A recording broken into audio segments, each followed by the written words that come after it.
আন্তৰ্জাতিক খ্যাতিসম্পন্ন ডিব্ৰুগড়ৰ জনপ্ৰিয় শিশু সাংস্কৃতিক অনুষ্ঠান মৌচাকৰ 55 সংখ্যক জন্মবাৰ্ষিকী তিনিদিনীয়া কাৰ্যসূচীৰে স্থানীয় বাগ্মীবল নীলমণি ফুকন উচ্চতৰ মাধ্যমিক বিদ্যালয়ত আৰু হোটেল ৰাজ পেলেছত উলহ মালহেৰে আজিৰ পৰা অনুষ্ঠিত হৈছে।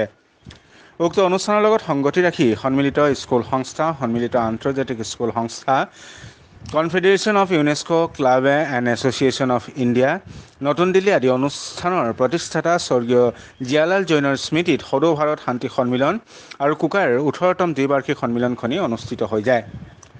ডিব্ৰুগড় মৌচাক আৰু মৌচাক ক্লাব ফৰ ইউনেস্কোৰ সভাপতি সঞ্জীৱ বৰদলে আঁত ধৰা প্ৰথম দিনৰ কাৰ্যসূচী অনুষ্ঠিত হয় হোটেল ৰাজ পেলেছৰ সভাগৃহত। ভাৰতৰ বিভিন্ন প্ৰান্তৰ ইউনেস্কো ক্লাবসমূহৰ প্ৰায় 40গৰাকী প্ৰতিনিধি উপস্থিত থকা উক্ত অনুষ্ঠানৰ সভাপতিত্ব কৰে ডক্টৰ পৃথ্বীৰাজ চক্ৰৱৰ্তীয়ে।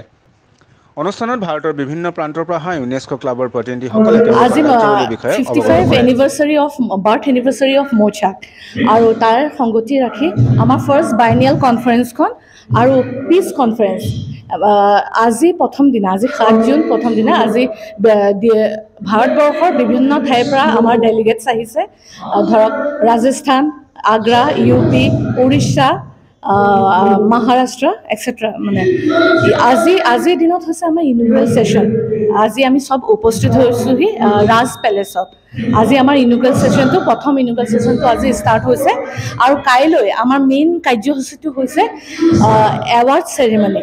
তাৰমানে আমাৰ ইয়াত যোনবোৰ পিচ মেছেঞ্জাৰ আহিছে তেখেতসকলক এৱাৰ্ড প্ৰদান কৰা হ'ব কাইলৈ।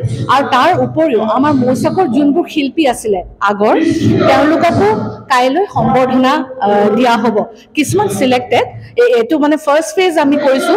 ছেকেণ্ড ফেজত আকৌ নেক্সট আহিব, আকৌ নেক্সটক দিয়া হ'ব বুলি আমি ভাবিছোঁ আৰু নেক্সট এটা কৰিম। গতিকে কাইলৈ আপোনালোকক সকলোকে নিমন্ত্ৰণ জনাইছোঁ।